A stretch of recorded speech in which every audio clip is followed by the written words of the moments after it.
مقالہ نمبر 71 مرید اور مراد۔ حضرت غوث اعظم رضی اللہ عنہ نے فرمایا، تمہارے لیے دو حالتوں کے علاوہ تیسری نہیں، یا تم مرید ہوگے یا مراد۔ اگر مرید ہو تو طالب ہو، اور طالب کو مطلوب تک رسائی کے لیے سختی اور مشقت برداشت کرنی ہوتی ہے، حتیٰ کہ وہ محبوب کے حصول میں کامیاب ہو اور اپنی مراد و مقصود پالے۔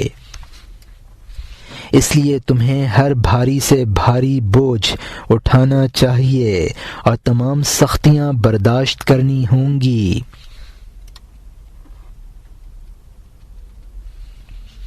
تمہارے لیے مناسب نہیں کہ تمہاری جان و مال اور آل اولاد پر جو بلائیں نازل ہوں ان سے پریشان ہو اور فرار اختیار کرو، جب تک کہ تم کو اس بوجھ سے آزاد کر دیا جائے اور تمام اذیتیں، تکلیفیں اور ذلتیں رفع کر دی جائیں۔ پھر جب نفس کے تمام رذائل، سارے میل کچیل، توہین، دکھ، درد، بیماریوں اور مخلوق کے سامنے پیش کی جانے والی تمام حاجتوں سے محفوظ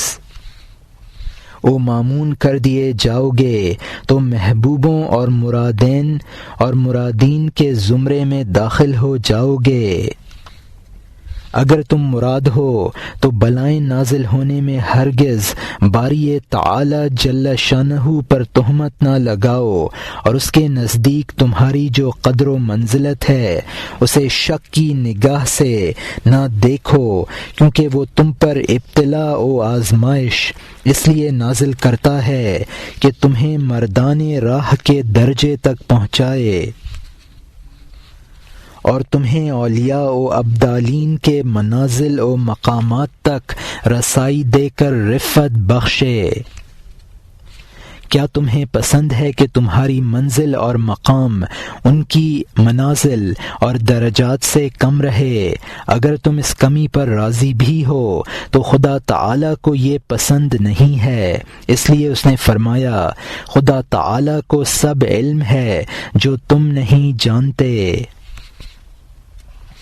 یعنی خداوند تعالی تمہارے لیے اعلیٰ و عرفہ مقام اور بہترین حیثیت کو پسند کرتا ہے اور تم انکار کرتے ہو۔ اگر تم یہ کہو کہ ابتلاء و مصائب تو طالب و مرید کے لیے ہیں اور ناز و نعم محبوب و مراد کے لیے، اس لیے ناز پروردہ محبوب و مراد کے لیے، اس لیے ناز پروردہ محبوب و مراد کے لیے ابتلا کیسے درست ٹھہرا؟ تو تمہیں یہ جواب دیا جائے گا کہ مذکورہ بالا قول عام طور سے عمل پذیر ہونے والا ہے، اور دوسرا قول کم اور اتفاقاً واقع ہونے سے متعلق ہے، چنانچہ ان میں کوئی اختلاف نہیں۔ ہمارے آقا و مولا علیہ التحیت والثناء تمام محبوبوں کے سردار ہیں اور تمام لوگوں سے سخت ترین بلاؤں میں رہے۔ خود آقا حضور صلی اللہ علیہ وسلم کا ارشاد ہے، اللہ کے دین میں خدا سے جتنا میں خوفزدہ رہا ہوں دوسرا کوئی نہیں رہا، اور خدا کی راہ میں جتنی تکلیفیں میں نے برداشت کیں کسی نے نہیں کیں۔ بے شک 30 دن اور 30 راتیں مجھ پر ایسی گزری ہیں کہ ان میں ہمارے کھانے کے لیے اتنا ہی ہوتا تھا کہ بلال کی بغل میں سما جائے۔